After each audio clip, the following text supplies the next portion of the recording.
I'm about to show you the one meal that people think reverses arterial plaque, not slows it, not manages it, reverses it.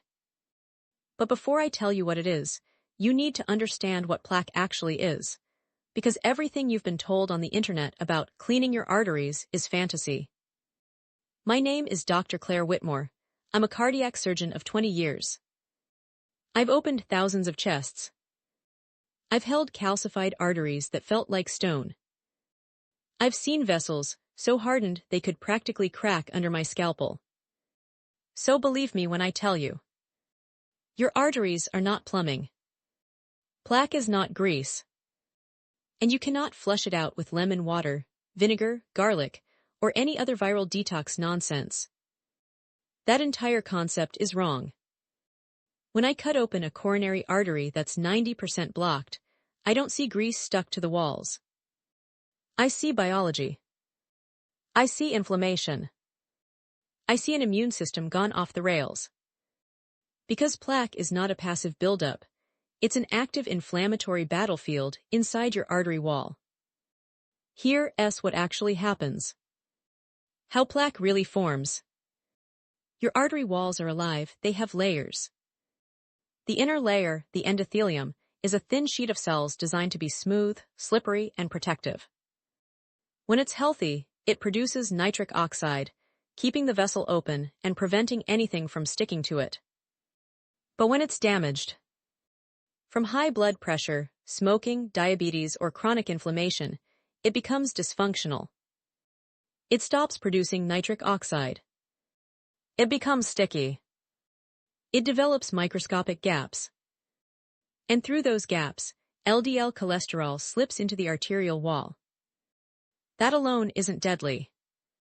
The danger comes when that LDL sits there long enough to oxidize, essentially go rancid, turning into a toxic form your immune system sees as a threat. Your body reacts the way it reacts to any threat. It sends in white blood cells. Monocytes squeeze into the artery wall and transform into macrophages, the garbage eaters of your immune system. They swallow the oxidized LDL, trying to clean it up. But there's too much of it. They choke on it. And they turn into foam cells, swollen, fat-engorged immune cells that can no longer move or escape. Foam cells are the beginning of plaque. Tiny yellow streaks in the artery wall. You can see them in teenagers who die in accidents. The process starts young. And here's the tragic twist. Foam cells aren't villains, they're victims. They were trying to protect you, but they get trapped, stuck inside the artery wall, unable to get rid of the cholesterol they've swallowed. Eventually they die. And when they die, they explode, releasing cholesterol crystals, inflammatory chemicals, and enzymes into the vessel wall. That triggers more inflammation, more white blood cells, more foam cells, and more plaque. This cycle repeats for decades. The real killers. The plaque grows. It pushes into the artery. It narrows blood flow. You get chest pain, shortness of breath, leg cramps. But that's not what kills most people. What kills people is rupture. Plaque isn't a smooth lump. It's a fragile, inflamed sore covered by a thin, fibrous cap. Underneath it is a core of dead foam cells, cholesterol sludge, and inflammatory debris. If that thin cap tears, even a tiny tear, the inside of the plaque spills into the bloodstream. Your blood sees it as a major injury. It forms a clot instantly. If that clot blocks the artery, in the heart, right arrow heart attack. In the brain, stroke. In the leg, right arrow gangrene. And here is the scary part. The plaques most likely to rupture are not the biggest ones. People die from plaques that are 40–50% narrowed, plaques that don't show up on a stress test, plaques that don't cause symptoms, plaques cardiologists don't stent. Because the danger isn't how big the plaque is. It's how inflamed and unstable it is. Why standard treatment fails. The traditional approach focuses on one thing. How blocked is the artery? If it's over 70%, they stent it. That's great for symptoms. It opens the flow, but it doesn't treat the disease. The unstable plaques are still there. The inflammation is still there. The rupture risk is still there. And the plaques under 50%. The ones that cause most sudden deaths. Those get ignored entirely. This is why we need a different strategy. We don't need to widen the artery. We need to stabilize the plaque. Better yet, we need to regress it by helping the foam cells get rid of the cholesterol that's trapped inside them. Your body has a built-in system for this. It's called reverse cholesterol transport, and it runs on HDL, your so-called good cholesterol. That's where the meal comes in. You've heard HDL called good cholesterol, and it is good, but not for the reason most people think. HDL isn't special because it's a different kind of cholesterol. It's special because it's a transport vehicle. Its entire job is to pick up cholesterol from tissues and carry it back to the liver. And this is where the magic happens. When an HDL particle encounters a foam cell, one of those swollen, dying immune cells that make up the core of arterial plaque, it docks on the surface and activates a protein called ABCA1. ABCA1 is the eject button. The moment it activates, cholesterol gets pumped out of the foam cell and loaded directly onto HDL. HDL ferries it away, delivers it to the liver, and the liver excretes it into bile. The bile flows into your intestines, and the cholesterol leaves your body forever. The foam cell shrinks. The inflammation quiets. The plaque regresses. This is reverse cholesterol transport, the only biological pathway we know that can truly reverse atherosclerosis. But here's the problem. Most people's reverse cholesterol transport system is broken. Their HDL may look normal on a blood test, but it isn't functional. Their ABCA1 isn't active. Their foam cells can't eject cholesterol, so the plaque just sits there, growing, calcifying, waiting to rupture. And that's when people end up in my operating room. But it doesn't have to be this way. Because ABCA1 can be activated. HDL can be restored. Reverse cholesterol transport can be turned back on.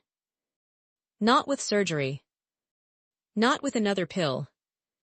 With specific foods, in specific amounts, in a specific combination. This is the meal I'm about to give you. Before that, you need to understand one more piece of the puzzle: calcification. Cholesterol-laden plaque is bad, but calcified plaque is worse. As inflammation smolders inside the artery wall, your body tries to wall off the damage. It lays down calcium like scar tissue, hard, brittle, irreversible. Your arteries literally begin turning into bone. We measure this with a coronary calcium score. 0 means no detectable plaque. 100/400 means moderate disease. Over 400 means severe disease. Over 1,000 means you're a walking time bomb. Thomas was 68 years old when he got his first calcium score, 836. No symptoms, no chest pain, no warning, just a number that said his arteries were basically concrete. His angiogram showed 60% blockage in the LAD, 50% in the RCA, not enough to stent, but more than enough to kill him if one of those plaques ruptured. He was started on a high-dose statin, told to eat low-fat, told to exercise. A year later, his calcium score was 981. Worse, faster growing, more dangerous. He did everything right. And the disease still progressed. When Thomas came to me, he didn't need surgery, not yet, but he needed something far more important. He needed to reverse the biology. So I told him the truth. Low-fat diets don't reverse plaque. They weaken HDL, and without HDL, you can't activate reverse cholesterol transport. You can't pull cholesterol out of your arteries. Thomas was skeptical, but he trusted me. He changed his diet. He followed the protocol. Every single day.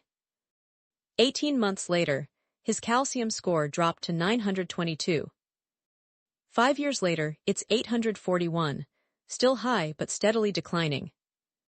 The disease finally turned around. Now I'm going to tell you exactly what I told him.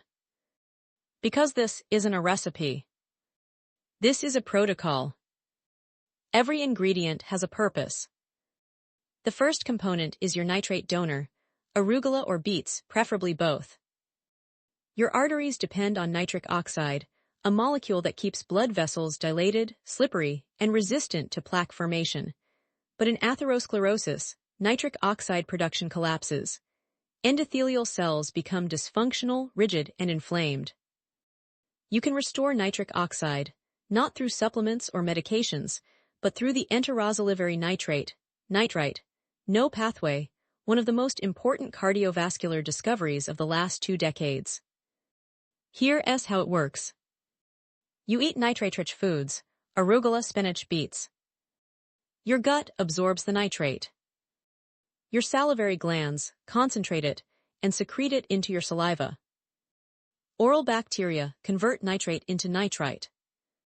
When you swallow, stomach acid and endothelial enzymes convert nitrite into nitric oxide. Your vessels relax.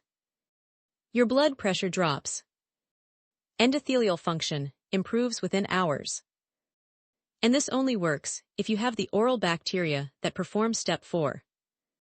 Which means if you use antiseptic mouthwash, chlorhexidine, Listerine, anything that kills 99% of bacteria, you've destroyed the very organisms your arteries depend on.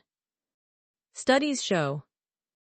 Use mouthwash, kill the bacteria, nitrate pathway collapses, right arrow nitric oxide plummets, right arrow blood pressure rises. So if you want this protocol to work, stop using antiseptic mouthwash. Brush. Floss. But don't sterilize your mouth. Now the dose. You need 300-500 mg of nitrate per day. That's 2-3 cups of raw arugula, or 1 large beet, or a cup of beet juice. This is your base. This opens the road. This restores endothelial function. But opening the road isn't enough. You still need to move the garbage, pull cholesterol out of your arteries, and turn on ABCA1.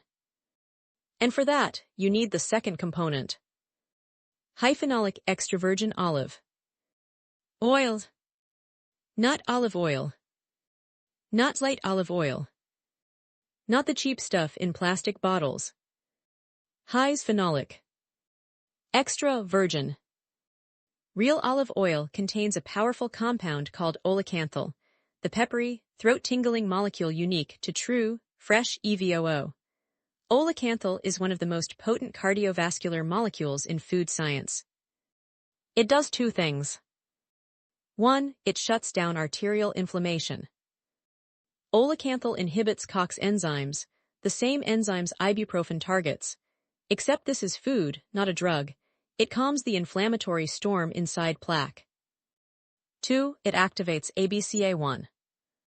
This is the big one.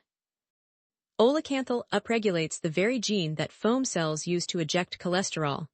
More ABCA1 means more cholesterol export. More export means plaque regression. We've seen this in cell studies. We've seen it in animals. And we've seen it in humans. Look at the PREDIMED trial. 7,000 participants, randomized, followed for 5 years. Low-fat diet. Mediterranean diet plus nuts. Mediterranean diet plus 50 ml day of extra virgin olive oil. The olive oil group didn't just have fewer heart attacks. They showed improved HDL functionality and markers consistent with enhanced reverse cholesterol transport. This isn't magic. This is biochemistry. At the end of the PREDIMED trial, researchers looked at what really matters: actual cardiovascular events, heart attacks, strokes, cardiovascular deaths. The results were unmistakable. The low-fat group had the highest rate of events. The nut-supplemented Mediterranean diet had a lower rate. But the olive oil group, the group consuming high-phenolic extra virgin olive oil had the lowest rate. A 30% reduction in cardiovascular events compared to the low-fat group. 30% just from olive oil. But here's the part most people miss. It wasn't just any olive oil. Spain used fresh, cold-pressed, unfiltered high-phenolic olive oil, rich in Oleocanthal and the other polyphenols that activate ABCA1 and drive reverse cholesterol transport. That's what gave them the benefit. Most supermarket olive oil doesn't have this. Refined oil, filtered oil, oil sitting under fluorescent lights for months. That's just fat, fat without phenolics, fat that doesn't activate ABCA1. If you want therapeutic benefit, you have to choose correctly. Look for extra virgin, cold-pressed, single estate when possible, harvest date within the past year, dark glass bottle, and then perform the real test, the taste test. Pour a small amount into a cup. Swallow it straight. It should burn the back of your throat. It should be peppery. It should make you cough. That burn is Oleocanthal, the very compound that turns HDL into a functional cholesterol-removing machine. The stronger the burn, the higher the phenolic content. If it tastes mild and smooth, leave it on the shelf. You need the harsh stuff, the medicinal stuff. How much? The PREDIMED dose was 50 ml per day, 4 tablespoons. That's a lot to drink straight, so you incorporate it generously into the meal. 3 to 4 tablespoons poured freely, you're not counting calories. You're activating ABCA1. You're turning HDL back on. Now you have your nitrates for nitric oxide. You have Oleocanthal for reverse cholesterol transport. But you're still missing the third pillar, calcification control. Because if your arteries are calcified, if your calcium score is climbing, nitric oxide and ABCA1 alone won't be enough. You need to stop the calcium from depositing in your vessels, and ideally, start pulling it back out. For that, you need vitamin K2. Not K1. K2. K1 helps with blood clotting. K2 controls calcium metabolism. Its job is to activate a protein called MGP, matrix GLA protein, which is produced inside the smooth muscle cells of your arteries. MGP is the body's natural anti-calcification shield.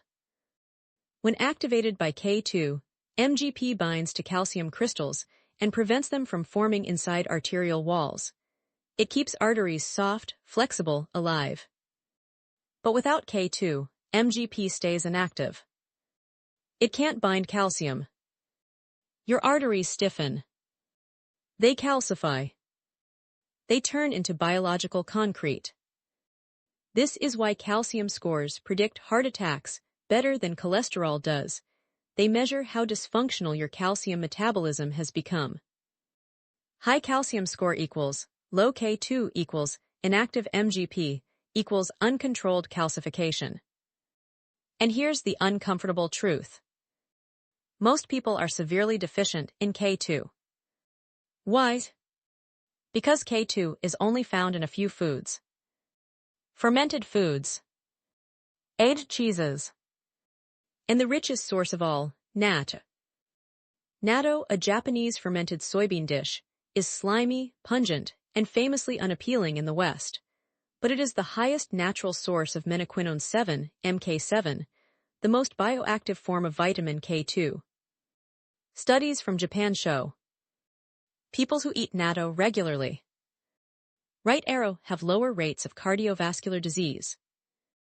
Right arrow have lower calcium scores. Right arrow have more flexible arteries.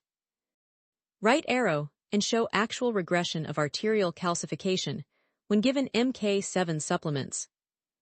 No other nutrient, not vitamin D, not magnesium, not calc.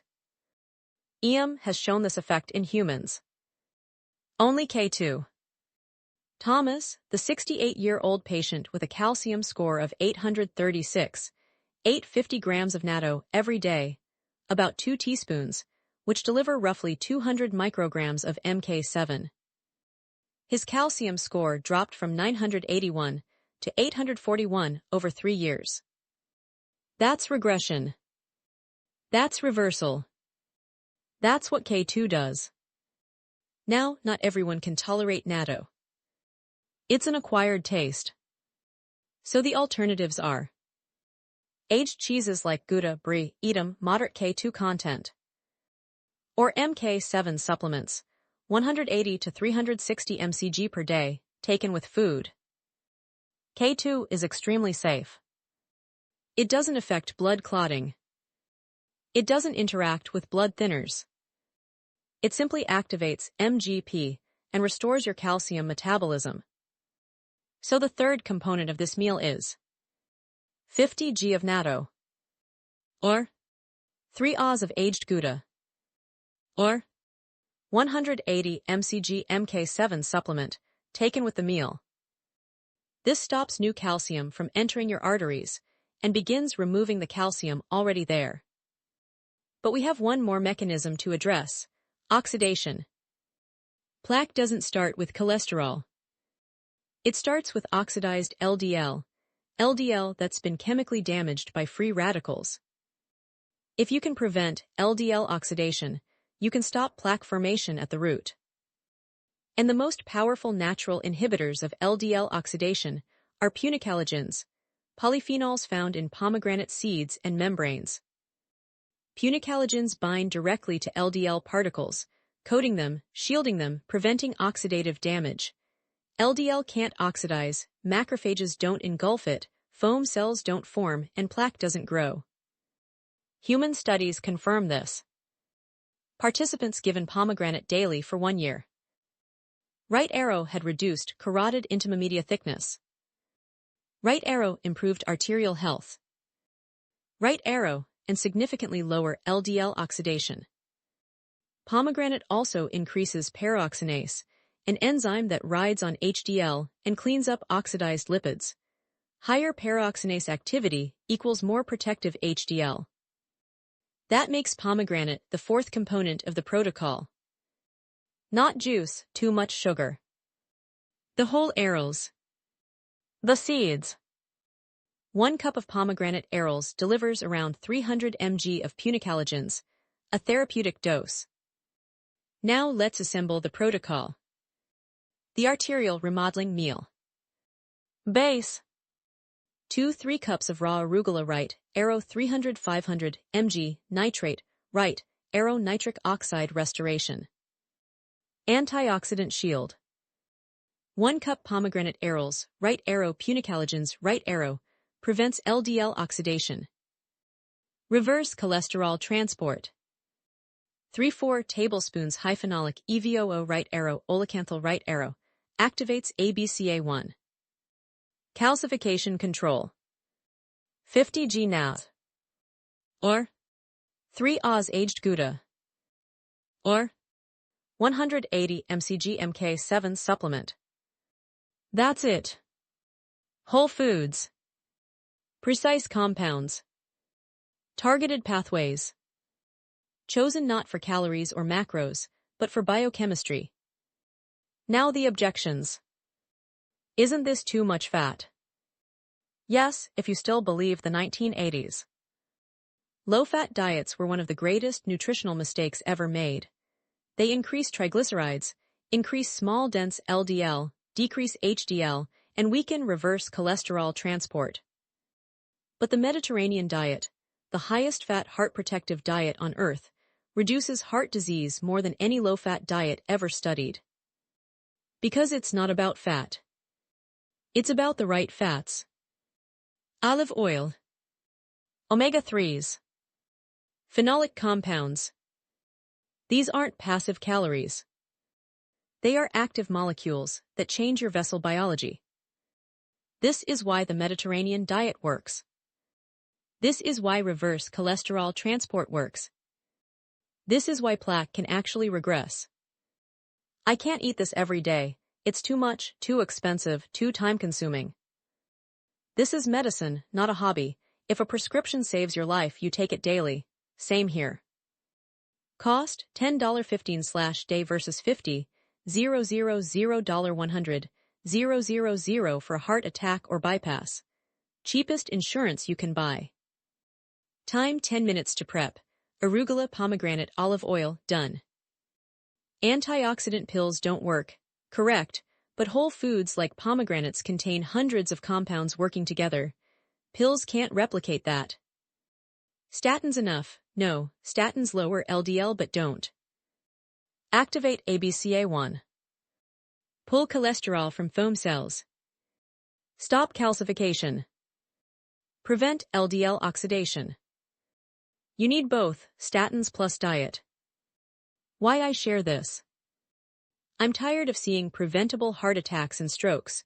Doctors aren't taught nutrition or cellular mechanisms. They follow guidelines, not the science of reversal. Lifestyle interventions work, but there's no money in teaching them. The arterial remodeling meal daily. Arugula, 2-3 cups, nitrates right arrow nitric oxide. Pomegranate arils, 1 cup, punicogens right arrow protect LDL. Hyphenolic olive oil, 3-4 tablespoon, activates ABCA1, pulls cholesterol.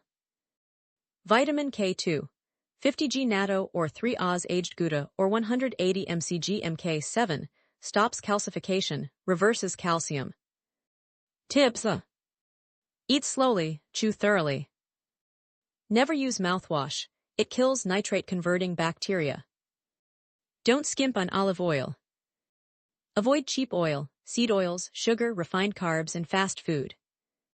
Monitoring progress. Calcium score, every 18-24 months. Advanced lipid panel, LDL particle number, HDL, ApoB. Carotid ultrasound, plaque thickness. CRP, inflammation, aim 1 mg/L. The takeaway. Your arteries are not pipes. Plaque is not grease, you can reverse it. Activate reverse cholesterol transport. Stop and reverse calcification. Restore nitric oxide. Prevent oxidation. One meal, one mechanism, one day at a time, your calcium score will drop, plaque will regress. Surgery may become unnecessary.